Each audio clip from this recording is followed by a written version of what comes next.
Ihain na yan with our guest, Jackie Alfaro, sa pangmalakasang dish para kay Mister. Dahil gagawa tayo ng pork caldereta. Ingredients muna. Meron po tayong bawang, sibuyas, yung seasoning natin, yung salt, pepper, tapos yung secret seasoning natin. Secret seasoning, talagang ayaw mong sabihin. Ayaw mo na. Sige, pwede yan. Yung potato po natin, carrots and bell pepper. Meron tayong tomato sauce, gata, tsaka cheese po. Quick melt yan. Yeah po, quick na. Okay, let's go. I love caldereta. Okay. So, gisa-gisa pa more. Bawang po nga. And then, ito ang pambansang panimula. Gisa. Yes po. Tapos sibuyas.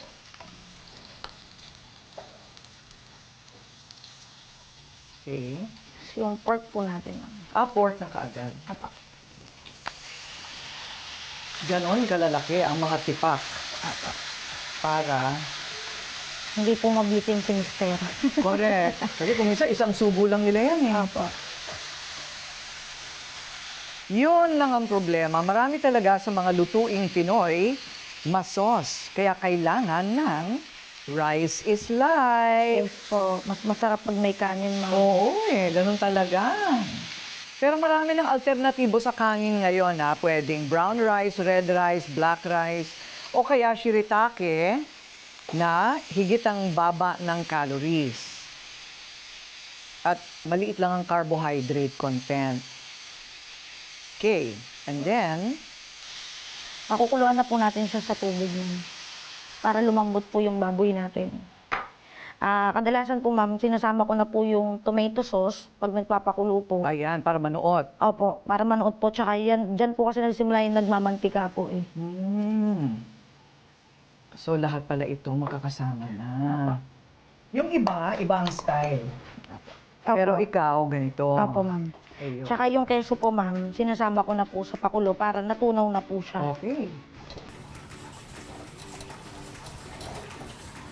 Hintayin lang po natin siyang kumulo, ma'am.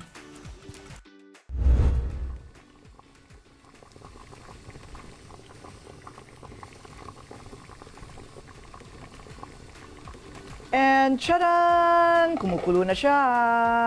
Pagkakulo, ma'am, lalagyan natin ng gata. Gata, Apo. okay. Ito po, itong kalderetang ito, ang pinipilahan doon sa pwesto ng kinakapatid ni Jackie doon din sa Quiapo. Opo, ma'am. Pinipilahan, bakit? Masarap daw po, ma'am. Lagay na po natin yung mga gulay, ma'am, para lumambot na rin po siya.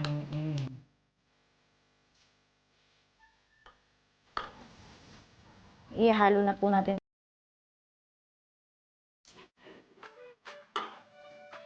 Ano ito? Liver spread po, ma'am. Liver spread. Okay. Yung pepper po natin, tapos yung salt po. Tsaka yung secret ingredients na seasoning po natin.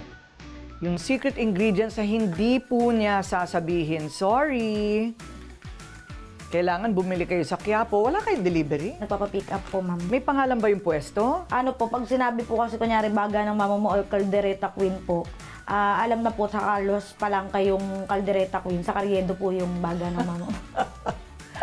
Totoo. Sa sobrang nag-trending po kasi, ma'am, alam na po talaga ng Bakit ba kayo nag-trending ng husto dahil nga doon sa baga mo? Opo, tsaka tulong po ng mga food vlogger natin. Malaking tulong po kasi sila talaga. Oo, yung mga food vlogger. Oo nga. Ayan. So, halong-halo na siya. So, ito, pakukuluan na Opo. naman.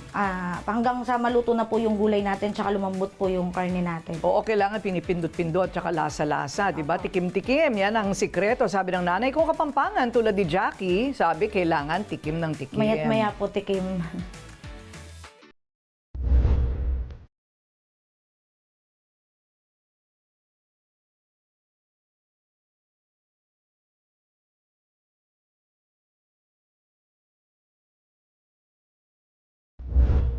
And the finished product, eto na ang kaldereta ng mama mo. Ayan, by Jackie Alfaro of Quiapo. Pag sinabi mong kaldereta queen, Sa kinakapatid ko po yun. okay, alam na kung saan pupunta. Carlos Palanca, yung Carriedo, Sa akin po, baga ng mama mo. baga ng mama mo.